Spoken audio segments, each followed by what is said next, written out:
열왕기상 8장 56절부터 61절입니다.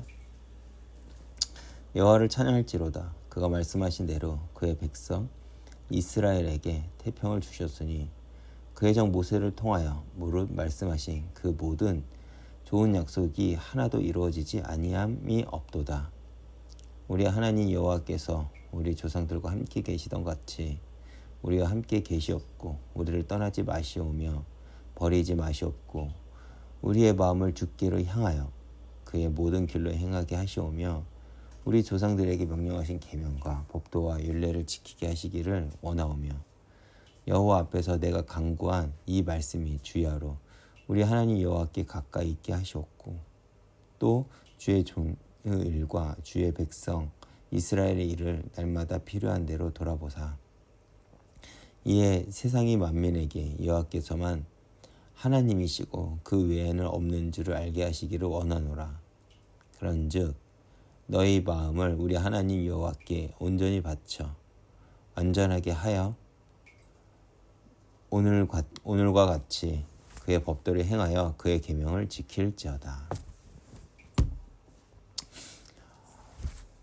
오늘 장면은 이스라엘 역사 동안 최고로 영광스러운 장면일 것입니다.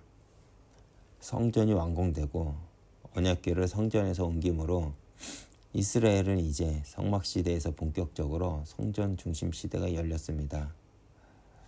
솔로몬은 하나님의 뜻에 맞게 성전을 건축했고 성전을 건축해 하신 하나님 앞으로 성전 중심으로 살아갈 백성들을 향해 축복과 권면을 합니다.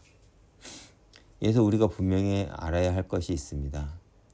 축복과 권면의 언면이 다르다는 것입니다. 솔로몬이 하나님 앞에서 이스라엘 백성들을 향한 축복은 하나님의 복을 받도록 베푸는 거라면 이스라엘 향한 권면은 하나님의 말씀대로 살아가야 할 의무가 있다는 것을 의미합니다. 솔로몬의 기도처럼 이스라엘은 지금까지 하나님의 약속이 모두 성취되었음을 확인했습니다. 그렇게 솔로몬이 기도한 후엔 큰 소리로 이스라엘 온 회중을 위하여 축복할 수 있었던 것은 지금까지 드려진 기도를 통해 하나님은 지금까지 우리를 인도하신 것처럼 앞으로 또 이스라엘을 당신의 백성으로 인도하실 것이라는 분명한 확신이 있었기 때문입니다. 어쩌면 우리도 마찬가지일 것입니다. 사실 우리는 매일 힘듭니다. 그래서 매일 낙심하고 좌절하며 하나님을 원망하기도 합니다. 그러나 우리가 우리 인생을 돌아보면 하나님은 우리를 지금까지 당신의 신실하심으로 인도하셨습니다. 그렇게 우리가 오늘도 힘써 살아갈 수 있는 것입니다. 그리고 지금까지 인도하신 것처럼 하나님은 앞으로도 우리의 인생을 인도하시며 책임지실 것입니다. 오늘 본문 57절부터 60절까지는 이스라엘 백성들을 위한 솔로몬의 축원이었습니다. 백성들도 7년 반 동안 자신의 것을 드리고 자신의 몸과 시간을 들여 성전 건축에 동참하였으니 하나님의 복을 받기 위해 축복을 하는 것입니다. 이스라엘 남녀노소 모든 백성들은 성전이 하나님의 은혜 가운데 건축되기를 마음 닫고 기도했을 것입니다. 그리고 당대 이스라엘은 어느 시대보다 부강했으며 평안함과 풍성함을 누렸습니다. 오늘날 성전의 은혜는 교회로 이어집니다. 당시 이스라엘 백성들처럼 하나님의 일을 감당하는 자에게 오는 축복들이 있습니다. 우리가 교회 중심 그리고 하나님의 뜻과 목적을 삶의 우선순위를 두고 살아갈 때 하나님은 이스라엘에게 주신 응답과 축복을 오늘을 살아가는 우리들에게 또 주실 것입니다.